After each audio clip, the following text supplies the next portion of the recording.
So, if you feel so strongly that there is nothing greater than man, what kinds of ceremonies do you conduct behind the closed doors of the Church of Satan?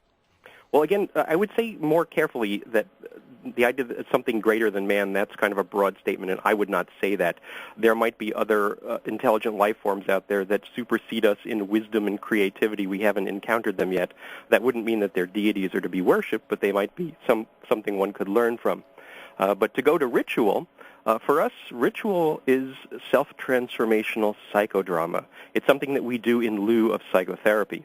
If we have any emotions that are hindering us from enjoying our lives, we can go into a ritual chamber and very theatrically express ourselves using invocations and clear those emotions out, and then leave them behind and feel free to enjoy our lives without any kind of bother.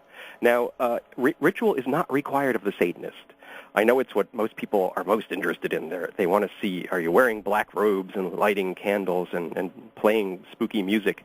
And the answer is yes, we can do all those things if we like. We can also do rituals that are based on other cultures. You could do a tiki culture ritual where you drink tropical drinks and dance around to lounge music that's like Martin Denny.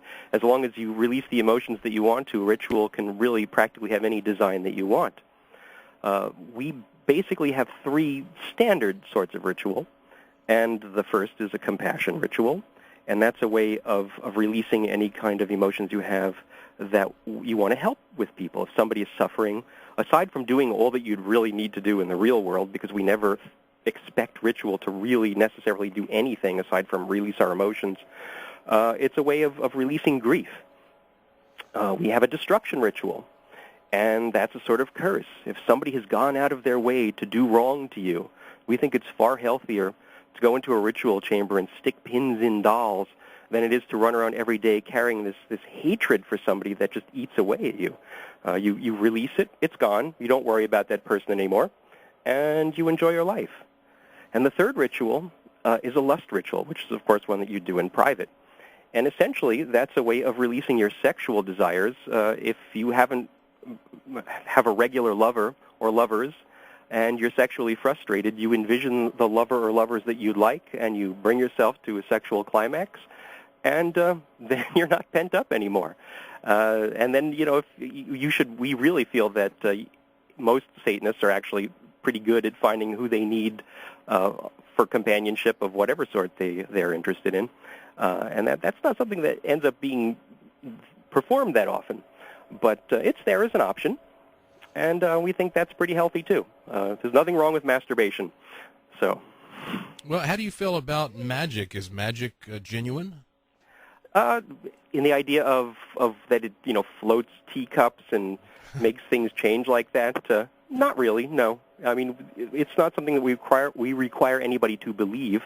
We think at most what may happen is that the emotional energy and imagery that you release in the ritual chamber may possibly permeate the minds of people who are your intended objects.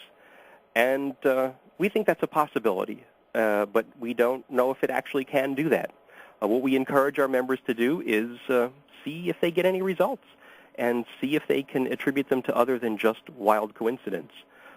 But being skeptics, we're the kind of people that will always doubt and look to your own standards for evidence to see whether you think something's actually happening. I mean, we're fascinated by the work of people like Rupert Sheldrake, explores the extended mind, and looks into how people can feel if they're being stared at, or how animals know that you're coming home.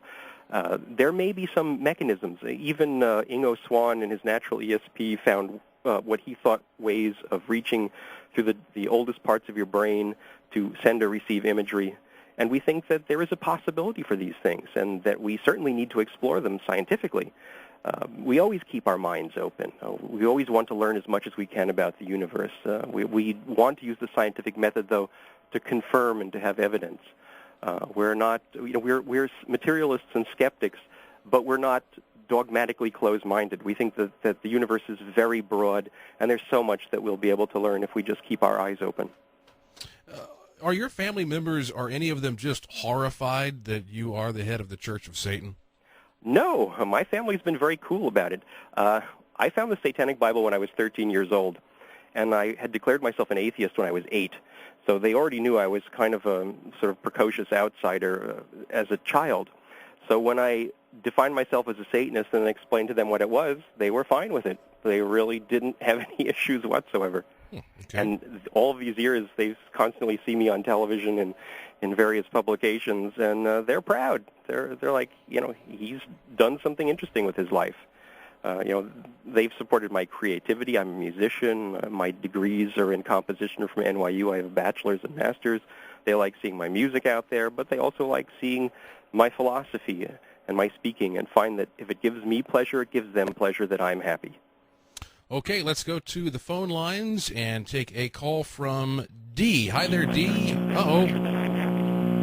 Okay, we had a lot of interference, so D, feel free to give us a call back. Don't know what the situation was with your phone line there, but if you would like to call us, you can do so locally at 240-9962 or toll-free nationwide 800-570-9962. There is a... I don't know if this would apply to your philosophy, but I know of a Luciferian who claims he's hit the lottery numerous times by using a ritual. Do you think that sort of thing is possible? Have you witnessed it yourself? No, I think that's utter nonsense. But if that makes him feel good to believe it, good for him. And if he's got the bank account full of it, he's a really lucky guy. Yeah, I would say so. But, okay, are we going to try to take that phone? Okay, no, we'll wait. There is some problem with our line there. Now, you alluded earlier that you are open, I guess, to the possibility of extraterrestrials, but do you feel we have been visited? I don't think there's any really solid, repeatable evidence for it. I think it's a fascinating idea, and I think that so much of what's going on really can be explained by the human psychology, what people used to see as possession, so many of these lost time or all these alien experiences seem to be just something that's common to the human psyche, a sort of disturbed element of needing to have attention put to you, to getting to be the center of something, and very needy people seem to come up with that. And I would love to see, like in the day the Earth stood still, a glowing spaceship land in Washington and prove that there they are. There's all kinds of fascinating things, though. I mean, you look at some of the footage that the astronauts have taken, you see some strange things there. I mean, there's been all kinds of interesting UFO activity and a lot of things that aren't readily explainable, and maybe it is extraterrestrial. I would love to find out. I would really love to find out and have hard proof, and I'll keep waiting and watching.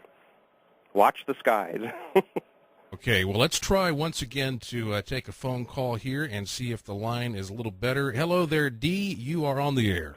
Hi, Joshua. How are you doing? Very well, thank you. Good. Actually, I was calling in because I was sitting here listening, and I actually do own a copy of the Satanic Bible, and wondering how, if you don't worship Satan and you worship nothing, how is it considered a religion or a church rather than just a philosophy and a way of life? Well, that's very specifically, it was formed to be a church, to be, as Anton LaVey said, 9 parts social respectability and 1 part outrage. It is meant to be theatrical and blasphemous to get attention. Anton LaVey was a carnival performer, and he was a great showman. But even more so, most philosophies are just ways of considering the universe and considering mankind. They don't have a metaphorical or symbolic aspect, and we do. We do embrace the symbol of Satan as one that we find stimulating, and we identify with Satan as the rebel and the one who will accuse the authority figures. So, and we have the option of being ritual. There's a difference between identifying with or being empowered by something and worshiping something. Right, and we worship ourselves in Satanism. We are atheists. We are the centers of our own universe. So we are the most important elements. That's what's iconoclastic about Satanism. And as I said first off, we are the world's first carnal religion. We are different from all of the other religions. We don't worship any external deities. So we're innovators in that sense. Okay, thank you for